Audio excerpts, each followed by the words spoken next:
क्या आपने कभी सोचा है कि हमारा जीवन, हमारे कर्म और हमारे अगले जन्म के बीच क्या गहरा संबंध हो सकता है? भगवद गीता में भगवान श्री कृष्ण ने अर्जुन को जो ज्ञान दिया वह केवल उस युद्ध के लिए नहीं था, बल्कि हर युग, हर समय और हर मानव के लिए एक मार्गदर्शक सिद्धांत है। भगवान कहते हैं, मनुष्य जैसा कर्म करता है उसका अगला जन्म उसी योनि में होता है। यह कथन अपने आप में गहन और रहस्यमयी है और इसे समझने के लिए हमें प्रकृति के गहरे सिद्धांतों को देखना होगा। भगवान श्री कृष्ण हमें कर्म के गूढ़ नियम सिखाते हैं। वह बताते हैं कि हमारा हर कर्म, चाहे वह बड़ा हो या छोटा, एक गहरा प्रभाव छोड़ता है। यह प्रभाव सिर्फ हमारे वर्तमान जीवन पर नहीं पड़ता, बल्कि यह हमारे अगले जन्म का आधार भी बनता है।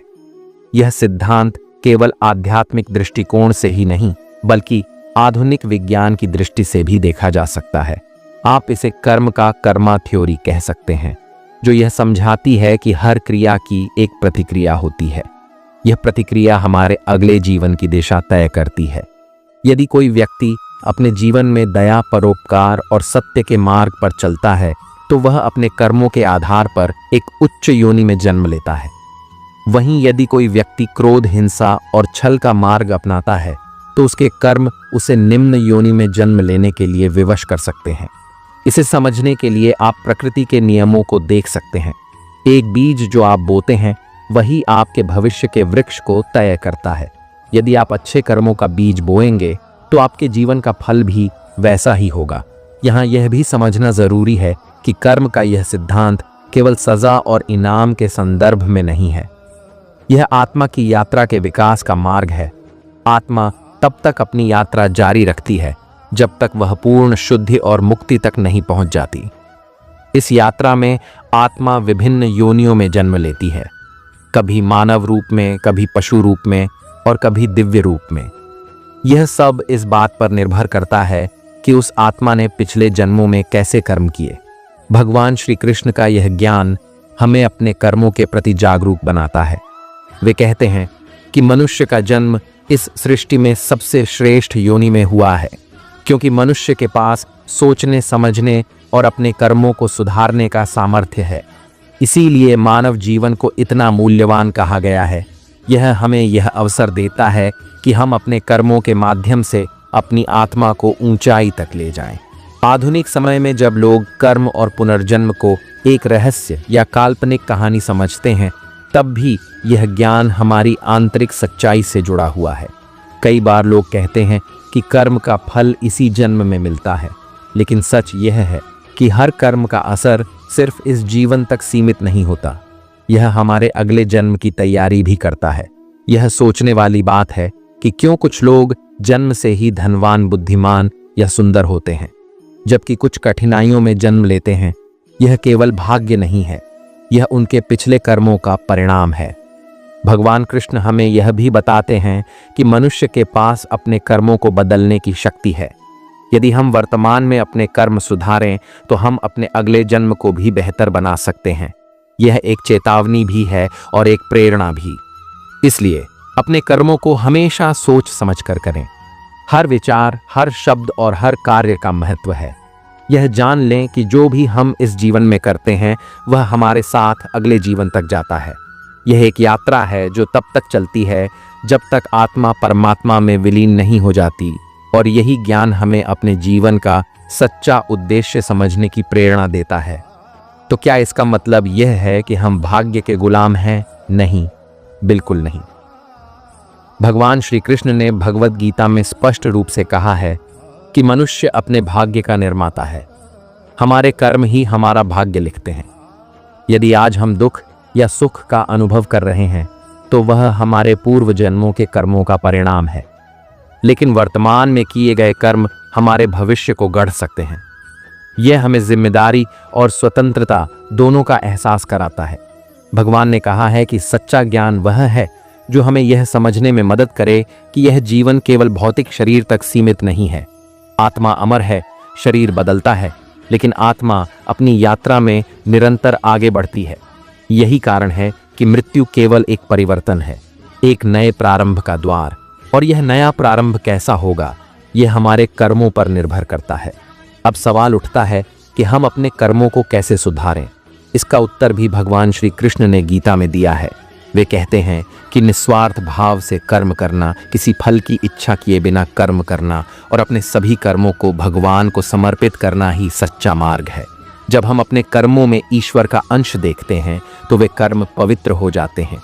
साथ ही यह समझना महत्वपूर्ण है कि कर्म केवल बाहरी कार्य नहीं है। हमारे विचार, हमारी भावनाएं और हमारे निर्णय भी कर्म का ही हिस्सा हैं।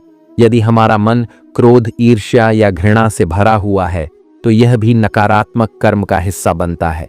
इसी तरह यदि हमारा मन प्रेम, दया और करुणा से भरा हुआ है तो यह सकारात्मक कर्मों का आधार बनता है। ध्यान, भक्ति और सेवा ऐसे साधन हैं जो हमारे कर्मों को सुधारने में मदद कर सकते हैं। ध्यान हमारे मन को शुद्ध करता है, भक्ति हमें अहंकार से मुक्त करती है और सेवा हमारे भीतर परोपकार और निस्वार्थता का भाव जगाती है। ये सभी मिलकर हमें उस मार्ग पर ले जाते हैं जो हमें मोक्ष की ओर अग्रसर करता है। एक और बात जो गहराई से समझने योग्य है वह यह कि योनि का चयन केवल हमारे कर्मों के आधार पर होता है, लेकिन इसका मतलब यह नहीं कि यह स्थायी है। भगवान ने यह भी कहा है कि यदि आत्मा अपने अगले जन्म में भी सही कर्म करती है तो वह उच्च योनि में जा सकती है। यही वजह है कि हमें किसी भी योनि में जन्म लेने पर अपने जीवन को निष्क्रिय नहीं छोड़ना चाहिए। हर जीवन, हर अनुभव और हर परिस्थिति आत्मा के विकास के लिए महत्वपूर्ण है। इस रहस्यमय ज्ञान का एक और पहलू यह है कि यह हमें वर्तमान में जीने की प्रेरणा देता है। भगवान कृष्ण बार बार कहते हैं कि भूतकाल के बारे में पछतावा करना या भविष्य को लेकर चिंता करना समय की बर्बादी है। केवल वर्तमान में कर्म करना ही वास्तविक है। जब हम वर्तमान में रहते हुए अपने कर्मों को श्रेष्ठ बनाते हैं तो हमारा भूतकाल और भविष्य दोनों उज्जवल हो जाते हैं। तो आइए इस ज्ञान को आत्मसात करें और अपने जीवन को एक नई दिशा दें। यह समझें कि हमारा हर कर्म, हर विचार और हर भावना हमारे जीवन को आकार दे रही है। जीवन का यह सिद्धांत जितना गहरा है उतना ही सरल भी है। यह हमें केवल यह सिखाता है कि हम अपने कर्मों के माध्यम से अपनी आत्मा को ऊपर उठा सकते हैं। भगवान श्री कृष्ण के इस ज्ञान का सार यही है कि आत्मा अमर है और यह जीवन हमारे लिए एक अवसर है, एक ऐसा अवसर जिसे हमें अच्छे कर्मों से संवारना है। याद रखें, हमारे कर्मों की गूंज केवल इस जीवन तक सीमित नहीं रहती, यह अनंत काल तक हमारी आत्मा के साथ चलती है। तो क्यों ना हम ऐसे कर्म करें जो हमें न केवल इस जीवन में बल्कि अगले जीवन में भी शांति और मोक्ष का मार्ग दिखाएं। यही वजह है कि भगवान श्री कृष्ण कर्म के महत्व को समझाने के लिए हमें यह बताते हैं कि यह जीवन एक परीक्षा की तरह है। जैसे एक विद्यार्थी अपने ज्ञान और प्रयास से परीक्षा पास करता है, वैसे ही हमारी आत्मा को भी अपने कर्मों के आधार पर अगला चरण मिलता है। यह यात्रा केवल मोक्ष पाने तक ही सीमित नहीं है, बल्कि इस दौरान हमें अपनी आत्मा की शुद्धि करनी होती है, अपने अहंकार को त्यागना होता है और सच्चे प्रेम और करुणा का अनुभव करना होता है। जब हम इस विचार पर ध्यान लगाते हैं तो यह स्पष्ट हो जाता है कि जीवन में हमें क्या करना चाहिए और क्या नहीं। स्वार्थ, क्रोध, लोभ और ईर्ष्या जैसे नकारात्मक भाव हमें नीचे गिराते हैं। ये भाव आत्मा को अशुद्ध करते हैं और उसे निम्न योनियों में बांध सकते हैं। वहीं प्रेम, दया, सहनशीलता और सत्य का पालन आत्मा को शुद्ध करता है और उसे उच्च योनियों की ओर ले जाता है। जीवन का यह दर्शन केवल भारत तक सीमित नहीं है। दुनिया की कई प्राचीन सभ्यताओं और धर्मों में भी कर्म और पुनर्जन्म का उल्लेख मिलता है। यह हमें यह बताता है कि यह ज्ञान सार्वभौमिक है और मानवता के हर कोने में इसकी गूंज सुनाई देती है। उदाहरण के लिए, बौद्ध धर्म में कर्म और निर्वाण का सिद्धांत हमें बताता है कि जब तक आत्मा अपने सभी बंधनों से मुक्त नहीं होती, तब तक वह जन्म और मृत्यु के चक्र में फंसी रहती है। आज के युग में जब विज्ञान और आध्यात्मिकता के बीच सेतु बनाने की कोशिश की जा रही है, तब भी कर्म का यह सिद्धांत प्रासंगिक है। यदि हम इसे सरल भाषा में कहें तो यह ऊर्जा के संरक्षण के सिद्धांत जैसा है। जो ऊर्जा हम दुनिया में छोड़ते हैं वह किसी न किसी रूप में हमारे पास वापस आती है। यही कारण है कि सकारात्मक ऊर्जा का निर्माण करना न केवल हमें बल्कि हमारी आत्मा को भी उन्नति की ओर ले जाता है। भगवान कृष्ण का यह ज्ञान केवल धार्मिक दृष्टिकोण से नहीं बल्कि व्यावहारिक दृष्टिकोण से भी बेहद महत्वपूर्ण है। जब हम समझते हैं कि हमारे कर्मों का प्रभाव हमारी आत्मा और हमारे भविष्य दोनों पर पड़ता है, तो हम स्वाभाविक रूप से बेहतर इंसान बनने की कोशिश करते हैं। हम अपने जीवन में अनुशासन, निस्वार्थता और सहनशीलता को जगह देते हैं। इसके अलावा श्री कृष्ण का यह ज्ञान हमें हर परिस्थिति में धैर्य रखने की प्रेरणा देता है। जब हमें यह समझ आ जाती है कि आज की हमारी स्थिति हमारे पिछले कर्मों का परिणाम है, तो हम किसी भी कठिनाई को सहन करने का साहस पाते हैं। साथ ही यह भी महसूस करते हैं कि वर्तमान में अच्छे कर्म करके हम अपने भविष्य को बेहतर बना सकते हैं। यह भी सच है कि कई बार हमें अपने कर्मों का फल तुरंत नहीं मिलता, लेकिन इसका मतलब यह नहीं है कि वह कर्म व्यर्थ हो गया। हर कर्म का एक समय और एक स्थान होता है। जैसा कि श्री कृष्ण कहते हैं, कर्म फल देने में कभी असफल नहीं होता, चाहे वह इस जीवन में मिले, अगले जीवन में मिले या किसी और रूप में मिले, पर कर्म का परिणाम निश्चित है। तो अंत में हमें यह समझना चाहिए कि भगवान श्री कृष्ण ने जो यह सत्य प्रकट किया है, वह न केवल हमारे जीवन का मार्गदर्शन करता है बल्कि हमें आत्मा के गहरे रहस्यों को समझने में भी मदद करता है। यह हमें हर पल यह याद दिलाता है कि जीवन एक अनमोल उपहार है और हमें इसे सही कर्मों से सजाना चाहिए। हम अपने कर्मों के स्वामी हैं और हमारा भविष्य पूरी तरह से हमारे हाथों में है। इसलिए आइए हम इस ज्ञान को अपने जीवन का हिस्सा बनाएं और अपने कर्मों को इस तरह से निभाएं कि हमारा वर्तमान, भविष्य और अगला जन्म सभी उज्जवल और दिव्य हों। यही भगवान श्री कृष्ण की गीता का सार है और यही वह ज्ञान है जो हमें हमारे जीवन का सच्चा अर्थ समझने में मदद करता है। जब हम भगवान श्री कृष्ण के इस गूढ़ ज्ञान को और गहराई से समझते हैं, तो यह स्पष्ट होता है कि जीवन केवल सांसारिक सुख दुख का खेल नहीं है। यह आत्मा के विकास और उसकी दिव्यता को पहचानने की यात्रा है। हर जन्म, हर अनुभव और हर परिस्थिति हमें सिखाने और सुधारने के लिए आती है। श्री कृष्ण ने जो कर्म योग का मार्ग दिखाया है, वह केवल मोक्ष प्राप्ति का साधन नहीं है, बल्कि यह हमें इस जीवन में भी शांति, संतोष और स्थिरता प्रदान करता है। कर्म योग का सबसे महत्वपूर्ण पहलू यह है कि हमें कर्म को करते समय अपने मन में किसी फल की इच्छा नहीं रखनी चाहिए। जब हम फल की कामना करते हैं, तो हमारे कर्म स्वार्थ से ग्रस्त हो जाते हैं। ऐसे कर्म हमें बंधन में डालते हैं और आत्मा की स्वतंत्रता को बाधित करते हैं। लेकिन जब हम केवल अपने कर्तव्य का पालन करते हैं और उसे ईश्वर को समर्पित करते हैं, तो हमारे कर्म शुद्ध हो जाते हैं। भगवान श्री कृष्ण ने एक और महत्वपूर्ण बात कही है कि हर मनुष्य को अपने स्वधर्म का पालन करना चाहिए। स्वधर्म का अर्थ है कि हम अपनी प्रकृति, अपने गुण और अपनी जिम्मेदारियों के अनुसार कर्म करें। यदि हम दूसरे के धर्म का अनुकरण करते हैं, तो ये हमारी आत्मा के विकास में बाधा बनता है। ये बात हमारे दैनिक जीवन में भी उतनी ही प्रासंगिक है। हर व्यक्ति का उद्देश्य, कार्य और मार्ग अलग होता है। इसलिए हमें अपनी क्षमताओं और जिम्मेदारियों के आधार पर कर्म करना चाहिए। इसके साथ ही भगवान श्री कृष्ण हमें सिखाते हैं कि किसी भी कर्म में श्रद्धा और समर्पण होना चाहिए। जब हम कर्म को पूजा के रूप में देखते हैं, तो वह हमें न केवल सफलता देता है बल्कि हमारे भीतर शांति और संतोष का भी संचार करता है। यह वही भावना है जो हमें अपने जीवन के हर पहलू में संतुलन बनाए रखने में मदद करती है।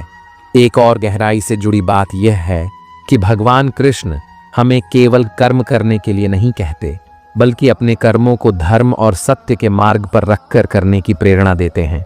उनका संदेश यह है कि जीवन में कठिनाइयां और प्रलोभन जरूर आएंगे, लेकिन यदि हमारा मन और कर्म धर्म के प्रति अडिग हैं, तो कोई भी परिस्थिति हमें हमारी आत्मा के उद्देश्य से भटकने नहीं दे सकती। आधुनिक समय में भी जब लोग तेज गति से भागती दुनिया में खुद को खोने लगते हैं, तब श्री कृष्ण का यह संदेश और भी महत्वपूर्ण हो जाता है। आज लोग अक्सर परिणाम की चिंता में इतना उलझ जाते हैं कि वे कर्म की सुंदरता को ही भूल जाते हैं। भगवान श्री कृष्ण हमें सिखाते हैं कि कर्म एक साधना है, एक यात्रा है, और यह यात्रा खुद में ही आनंदमयी हो सकती है यदि हम इसे सच्चे मन और पवित्र उद्देश्य से करें। और अंत में हमें यह समझने की जरूरत है कि भगवान का यह ज्ञान केवल शब्दों तक सीमित नहीं है, इसे अपने जीवन में लागू करना ही असली साधना है। हर दिन, हर क्षण और हर परिस्थिति हमें यह अवसर देती है कि हम सही चुनाव करें, सही कर्म करें और अपने जीवन को एक प्रेरणादायक उदाहरण बनाएं। याद रखें, हमारा हर कर्म हमारी आत्मा पर एक छाप छोड़ता है। यह छाप केवल इस जीवन को नहीं बल्कि अनंत जन्मों को प्रभावित करती है। इसलिए जो भी करें उसे इस समझ के साथ करें कि वह आपकी आत्मा को उस परम शक्ति के और करीब ले जा रहा है। भगवान श्री कृष्ण का यह ज्ञान हमें सिर्फ कर्म की शिक्षा नहीं देता, बल्कि यह हमें यह विश्वास दिलाता है कि हम अपने जीवन के निर्माता हैं। हमें अपनी आत्मा को समझने, अपने कर्मों को सुधारने और अपने जीवन को उस दिव्यता तक पहुंचाने की आवश्यकता है जो भगवान ने हमारे लिए निर्धारित की है। यही सच्चा धर्म है और यही जीवन का असली उद्देश्य है। भगवान श्री कृष्ण का यही ज्ञान हमें यह भी बताता है कि कर्म सिर्फ बाहरी कार्य नहीं है, बल्कि हमारे आंतरिक भावनाओं और सोच का भी गहरा संबंध इससे है। यदि हमारा मन अशांत है, नकारात्मक विचारों से भरा है, तो चाहे हम कितने ही अच्छे कार्य क्यों न करें, उनकी शुद्धता प्रभावित होगी। लेकिन यदि मन शांत और सकारात्मक है, तो साधारण से साधारण कर्म भी दिव्यता का रूप ले सकते हैं। श्री कृष्ण हमें सिखाते हैं कि हर कर्म में ध्यान, संयम और विवेक का होना आवश्यक है। ध्यान का अर्थ केवल आंखें बंद करके बैठने से नहीं है। यह जीवन के हर क्षण में सचेत और जागरूक रहने की अवस्था है। जब हम अपने कर्मों में पूर्ण जागरूकता लाते हैं, तो हम सही निर्णय लेने में सक्षम होते हैं। उन्होंने यह भी कहा कि संसार में हर कार्य के पीछे प्रकृति की शक्ति काम करती है। प्रकृति के 3 गुण, सत्व, रजस और तमस, हमारे कर्मों को प्रभावित करते हैं। सत्व गुण हमें शांति, ज्ञान और पवित्रता की ओर ले जाता है। रजस गुण हमें गतिविधि और कामना की ओर प्रेरित करता है, जबकि तमस गुण हमें आलस्य, अज्ञान और निष्क्रियता में बांधता है। श्री कृष्ण कहते हैं कि जो व्यक्ति सत्व गुण को अपने जीवन में प्रमुख स्थान देता है, वह अपने कर्मों को शुद्ध और श्रेष्ठ बना सकता है। एक और अद्भुत बात जो भगवान कृष्ण ने सिखाई है, वह है अहंकार का त्याग। जब हम अपने कर्मों को अहंकार के बिना करते हैं, यह समझते हुए कि हम केवल एक माध्यम हैं और असली कर्ता परमात्मा है, तो हमारा कर्म हमें बंधन से मुक्त करता है। अहंकार से मुक्त कर्म हमें मोक्ष की ओर ले जाते हैं। यह सीख हमें सिखाती है कि हम अपनी सफलता या असफलता को व्यक्तिगत रूप से न लें, बल्कि उसे ईश्वर की योजना का हिस्सा मानें। कर्म के इस सिद्धांत का एक और महत्वपूर्ण पहलू यह है कि यह हमें हर जीवन को सम्मान देने की शिक्षा देता है। जब हमें यह समझ में आता है कि हर प्राणी, चाहे वह मनुष्य हो, पशु हो या पेड़ पौधा, पिछले कर्मों के आधार पर अपने जीवन को जी रहा है, तो हम सभी के प्रति करुणा और दया का भाव विकसित करते हैं। श्री कृष्ण का यह संदेश केवल हमें व्यक्तिगत रूप से प्रभावित नहीं करता, बल्कि यह समाज को भी एक नई दिशा देता है। यदि हर व्यक्ति अपने कर्मों को सही दिशा में ले जाए, तो समाज में शांति और सामंजस्य स्थापित हो सकता है। आज की दुनिया, जहां लोग अक्सर अपने स्वार्थ और इच्छाओं के पीछे भागते हैं, वहां श्री कृष्ण का यह ज्ञान न केवल प्रासंगिक है, बल्कि इसे अपनाना भी अत्यंत आवश्यक हो गया है। इस ज्ञान का सबसे बड़ा उपहार यह है कि यह हमें डर से मुक्त करता है। मृत्यु का भय, असफलता का भय और अज्ञात का भय, सब कुछ इस सत्य को समझने के बाद समाप्त हो जाता है कि आत्मा अमर है और हर कर्म एक नई दिशा, एक नई यात्रा की शुरुआत है। यह भय से मुक्त जीवन ही सच्ची स्वतंत्रता है। श्री कृष्ण ने जो ज्ञान अर्जुन को दिया था, वह केवल उस समय के लिए नहीं था। यह आज, कल और भविष्य के हर युग के लिए है। यह ज्ञान हमें यह सिखाता है कि हमारा जीवन कितना अनमोल है और इसे सही दिशा में ले जाना ही हमारा सबसे बड़ा कर्तव्य है। तो आइए हम अपने जीवन में इस दिव्य ज्ञान को आत्मसात करें। हर कर्म को ईश्वर को अर्पित करते हुए अपने मन और आत्मा को शुद्ध करें।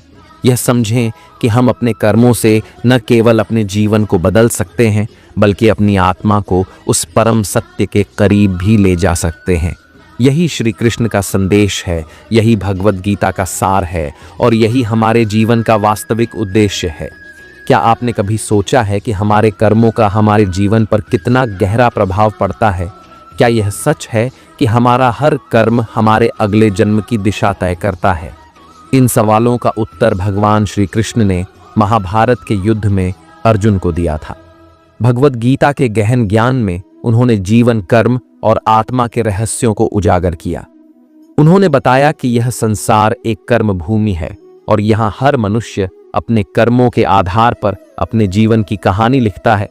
जो कर्म हम करते हैं वही हमारा भविष्य बनाते हैं और यही हमारे अगले जन्म की नींव रखते हैं। श्री कृष्ण ने अर्जुन से कहा, मनुष्य जैसा कर्म करता है उसका अगला जन्म उसी योनि में होता है। यह वाक्य जितना सरल लगता है उतना ही गहरा और रहस्यमय है। यह हमें न केवल जीवन के उद्देश्य को समझने का अवसर देता है, बल्कि यह भी सिखाता है कि हमारा हर कार्य, हर विचार और हर भावना हमारी आत्मा को किसी न किसी दिशा में ले जा रही है। आज हम इसी ज्ञान को समझने, आत्मसात करने और इसे अपने जीवन में लागू करने की कोशिश करेंगे। यह यात्रा केवल आध्यात्मिक नहीं है, बल्कि यह हमें अपने अस्तित्व के गहरे सवालों के उत्तर खोजने में मदद करेगी। तो चलिए इस दिव्य और प्रेरणादायक सफर की शुरुआत करते हैं। अगर यह वीडियो आपको पसंद आया हो तो इसे लाइक करें, शेयर करें और हमारे चैनल को सब्सक्राइब करना न भूलें। अगले वीडियो में फिर मिलते हैं। धन्यवाद। जय श्री कृष्ण।